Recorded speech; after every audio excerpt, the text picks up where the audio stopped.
So, hello everyone. Today we are discussing some of the frequently asked questions in Scrum Master interviews or somebody who's looking for a Scrum Master job. Now, it's difficult to talk about generic cases. So, today we have one candidate and she's willing to talk about her experience, so which is quite valuable for us.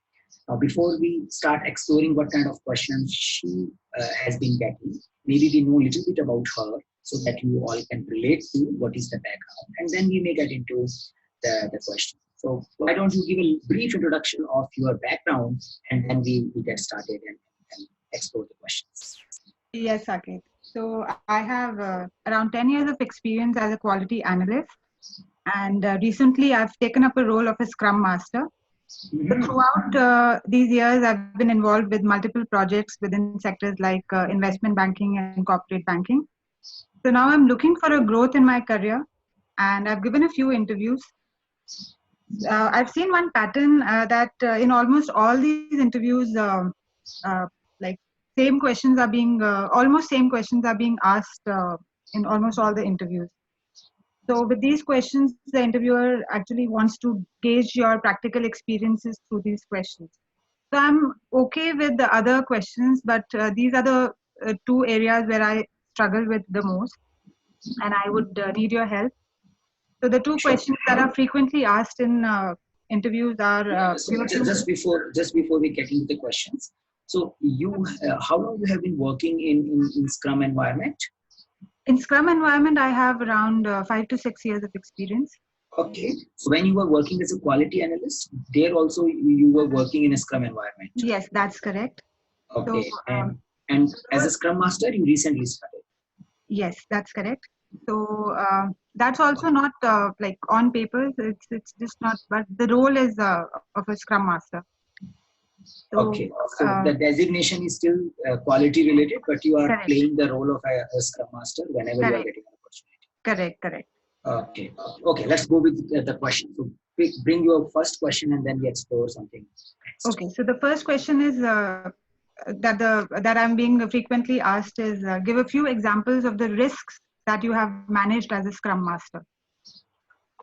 Okay. So yeah. These I agree. Like you've already discussed in the email that these questions are situational questions, and we cannot actually have a scripted answer for such questions. So I do agree with you. However, I'm actually not looking for a scripted answer. But if you can help me provide a structure to these answers, like in which we can answer these questions, like using the STAR approach. So how do we use the STAR approach? Right, first you explain the situation, then the task at hand, then actions, and what results did we get out of this.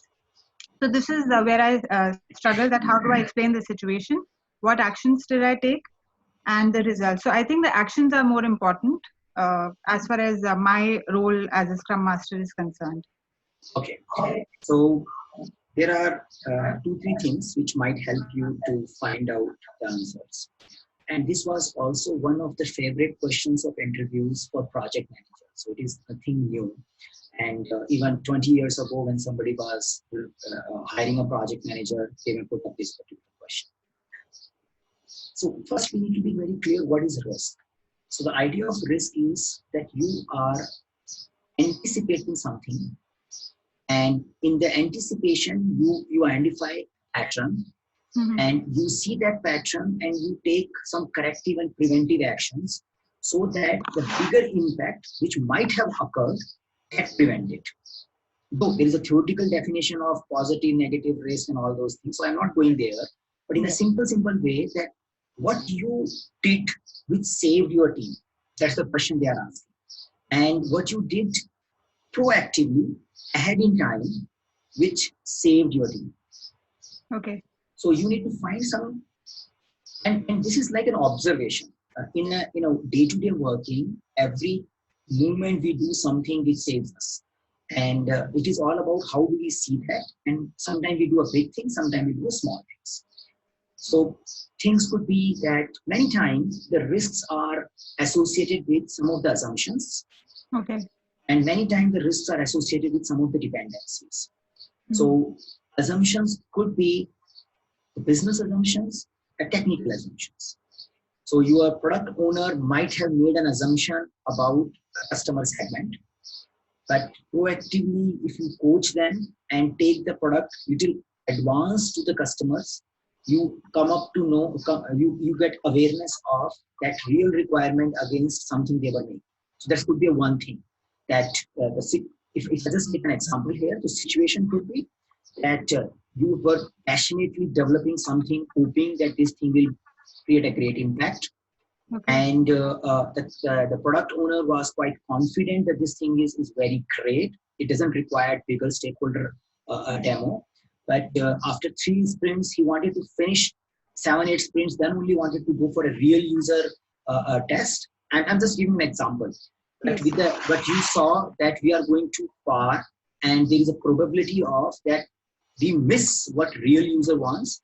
So you had a conversation with the product owner. He was not agree to take this to the customer, but you still had a tail agreement, and then he agreed to make a small video of the product and say that, okay, let's send the product, but I don't want to give a demo, but let's send the video.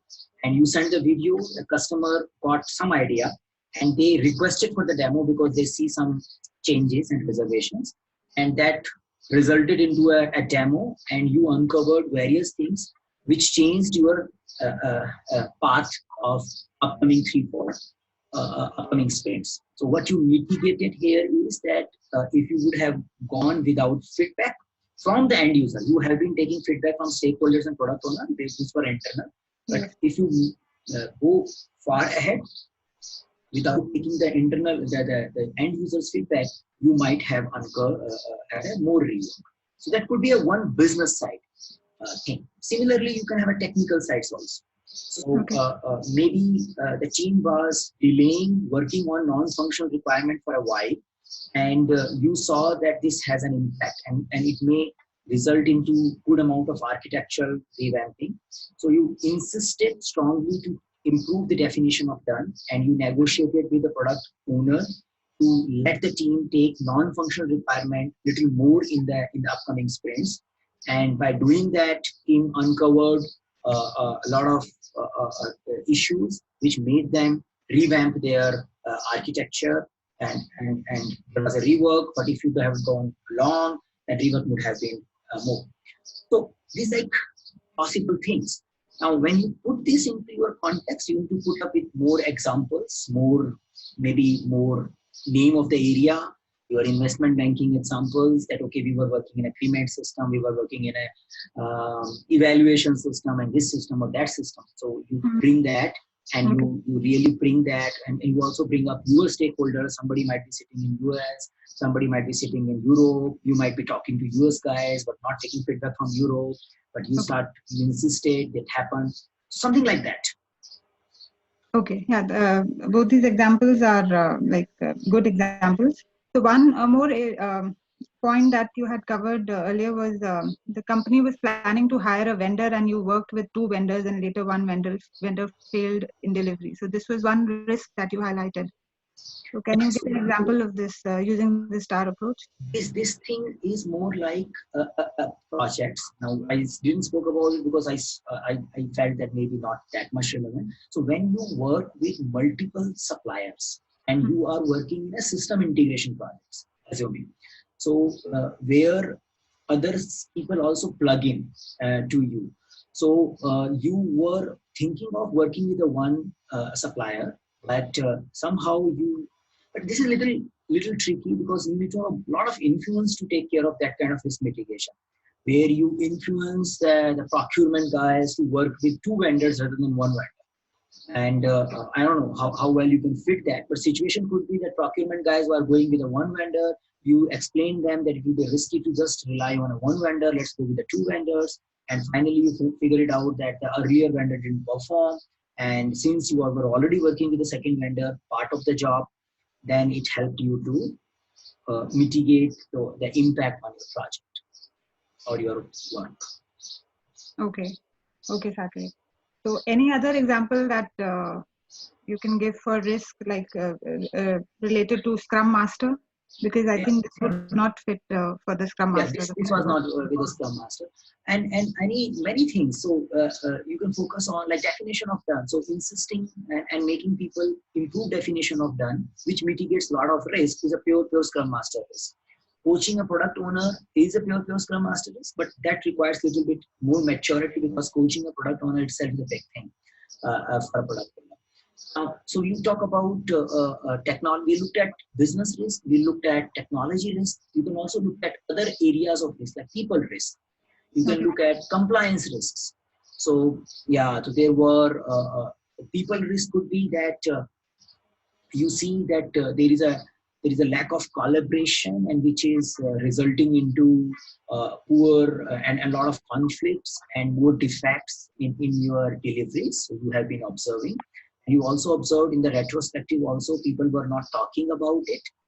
And do you saw that particular risk, that if the lack of collaboration continues, it can impact the whole delivery process today or tomorrow, and you see a lot of politics are getting formed, and people are breaking into groups, but they are not collaborating well.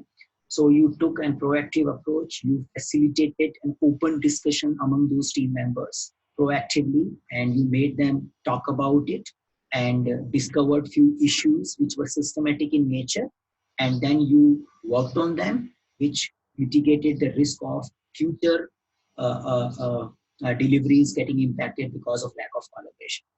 So you can look at a people risk also. Yes, I think this is a common scenario that keeps happening in the team. So this is a good Yeah. example. And Yeah. what about the compliance risk that you were talking about? Compliance risk could be that your team might be ignoring compliance for a while, and like along with the work, they need to do some compliance work as well, filling up some documents, filling up some reports and all. And you see that it is getting piled up a lot, and you find that not completing this will block us from releasing the product.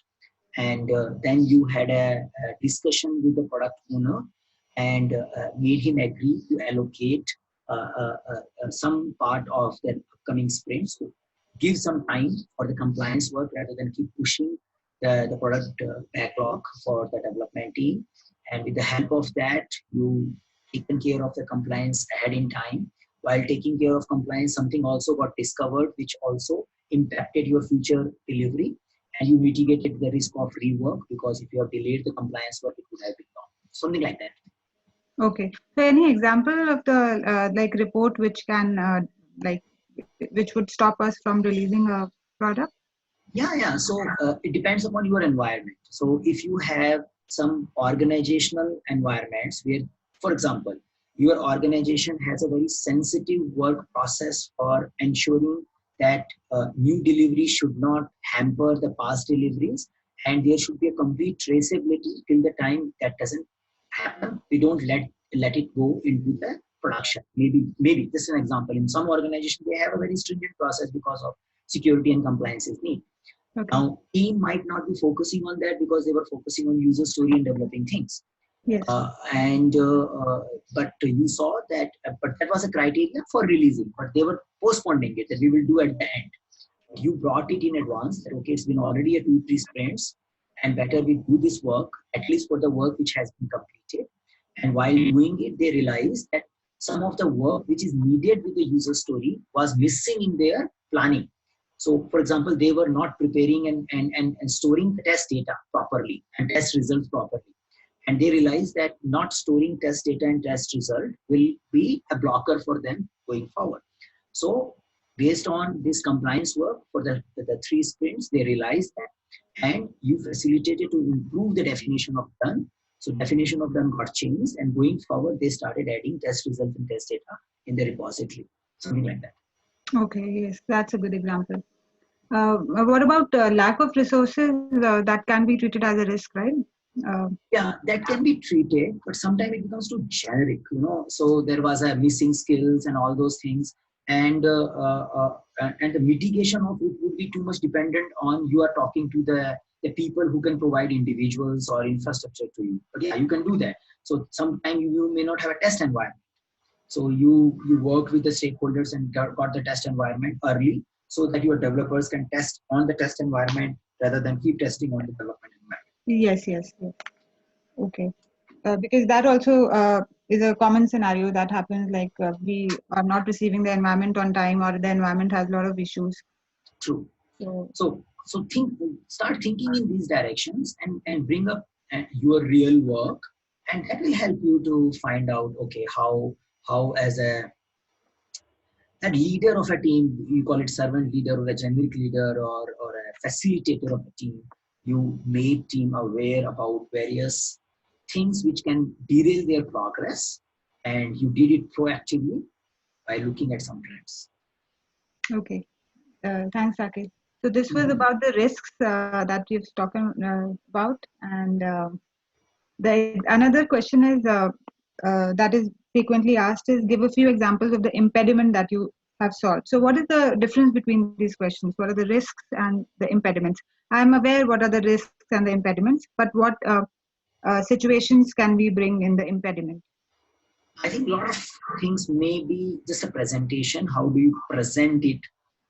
The only as a technical way, the risk is more a proactive approach. Impediment is a something which has occurred and you are doing it. So proactively working on definition of done to improve technology, to improve compliances is something mitigating the risk in advance. Impediment would be that you are already blocked because the test servers are not available. You are blocked by that customers are not accepting your code, accepting your work. It is, or the product owner is not giving you the time. So he's mostly not available to provide clarifications. Uh, So can that you kind of. yeah, can you elaborate these points, Saket, if possible? Like So if the server is not available, then what actions do we take? And so say the idea is that you wanted to test it on a separate machine or a virtual instance, and you don't have that infrastructure, and in the absence of that infrastructure, development team end up switching off, or removing the development instance from a virtual server and putting up the test, and there was some time was getting wasted because that resources were not available to you. So it was taking more time for development team to integrate and test the development. Now you saw that, and they also raise a request for providing you the more infrastructure. You put that, and they have been asking this for to the resources and project management office or a center of excellence, and they have been requesting this, but they were not getting any responses. So this impediment got raised to you. You went to the resource people, and they also rejected the idea. They said this is the only resources available to us. We don't have anything more than this because we have a limited capacity.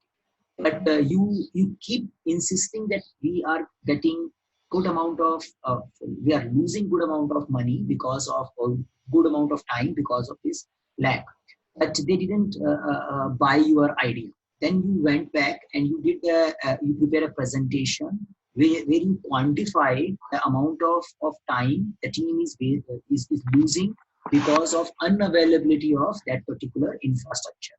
And then you kept asking that this is the situation, and we are getting delayed, we are getting slow because of this. And you also approached your product owner for the help, that this is the situation with the quantified data, that because of lack of this infrastructure we are end up doing this amount of rework or a work which we can improve. So once the product owner became aware, and he also influenced the resourcing team to provide you the infrastructure, and finally the resourcing team agreed and they provided you the infrastructure. So there was an impediment. You did a lot of things to prepare a case for the other stakeholder to accept your idea, and finally it got accepted, and finally you helped the team to move forward. okay, yeah, thank you, Saket. And one example that you had given earlier was getting dedicated time from some experts. So this was an impediment that you had. Yeah, so it could be something like your system architect, or sometimes your anyone. So whoever is a subject matter expert and you believe your team needs him, but he is not allocated to your team, and you need to put a meeting request, and sometimes it is available, sometimes it is not. and team raised this point that because of unavailability of this particular expert, we remain stuck many times. So you went to you had a conversation with the expert, and expert said that yes, I'm into too many things. If you give me a little bit advance notice, I can try to do that. Then you worked with the advance notice, still things didn't work out, and your team was still suffering. And finally you had an agreement with the expert where he allocated a fixed time in a week. So he allocated, say, 4 hours on Monday between, say, 12 to 4, where he will be available to your team. And that, so you worked out a system where you get a dedicated time per week from this person, and then you devise the system so that your team can also keep things ready for him for that 4 hours. And finally, there was a predictability in the reviews and inputs, and that helped your team to move faster. Something like that. Okay. Okay. Thanks, Saket. And one last point that you had mentioned was change in organization policy, which was blocking the team, and you worked to get it changed. So, what kind of organizational policy can change? Like in our organization, there was recently they had allowed us work from home. So, Yeah, so that's an impediment. So yeah, so sometimes you may realize that people have been and staying late because of the calls, and sometimes because of the traffic, they could not come back on the time, and good amount of productivity is getting lost, and good amount of motivation is getting lost.